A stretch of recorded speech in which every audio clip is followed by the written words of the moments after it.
জামায়াত ইসলামীকে বলবো যে আপনারা একটু সংস্কার বিষয়ে একটু বেশি করে পড়াশোনা করুন। আপনারা বড় বড় করে মাঠে গিয়ে স্লোগান দিলে হবে না, আপনাদের একটু পড়াশোনা করতে হবে। আপনাদের যথেষ্ট পড়াশোনা ঘাটতি রয়েছে। আপনাদের সাথে এই যে এনসিপি কে পোলা বলা, বাপ বলা, এইসব ভাওতাবাজি বন্ধ করেন। আপনাদের যথেষ্ট হয়েছে। গণভোটের বিষয় হলো জামায়াত এবং বিএনপির মধ্যে একটা মল্লযুদ্ধ চলতেছে। তা আমরা সেখানে মনে করি যে গণভোট আগে হতে পারে বলে সমস্যা কোথায়? আপনার ইলেকশন ডেতে যদি গণভোটও হলো আর ইলেকশনে যে ক্যান্ডিডেট ওই ভোটও হলো, সেখানে কিছু প্রবলেম ক্রিয়েট হয়। কারণ 300 আসনে এরা জনগণ যায় না, এগুলো হলো গডফাদার যায়। 300 আসনে বাংলাদেশে কোনো ভালো প্রার্থী নাই।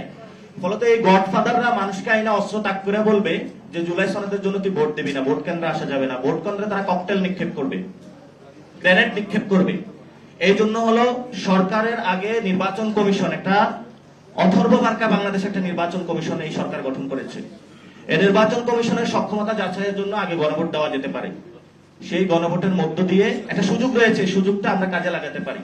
সেই সুযোগের মধ্য দিয়ে জনগণের মধ্যে প্রচারণা করা যে আপনারা আসুন, আপনার ভবিষ্যৎ আপনি বুঝে দিন। একটা সুযোগ রয়েছে। আমরা এখনো বলতেছি না যে এই সুযোগ না হলে বাংলাদেশ হারিয়ে যাবে কোথাও।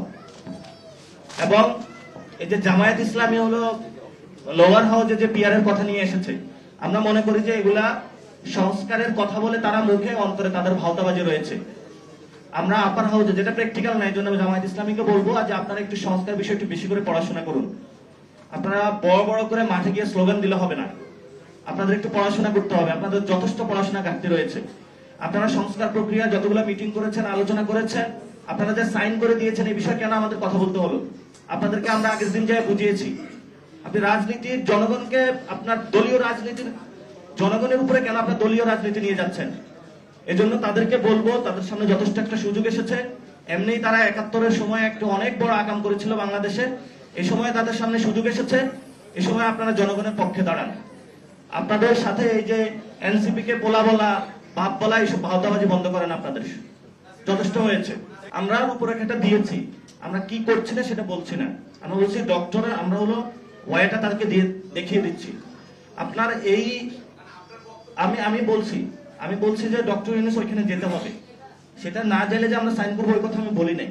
আমি বলছি ওনাকে সুন্দরতম ওয়ে আমি দেখাই দিচ্ছি।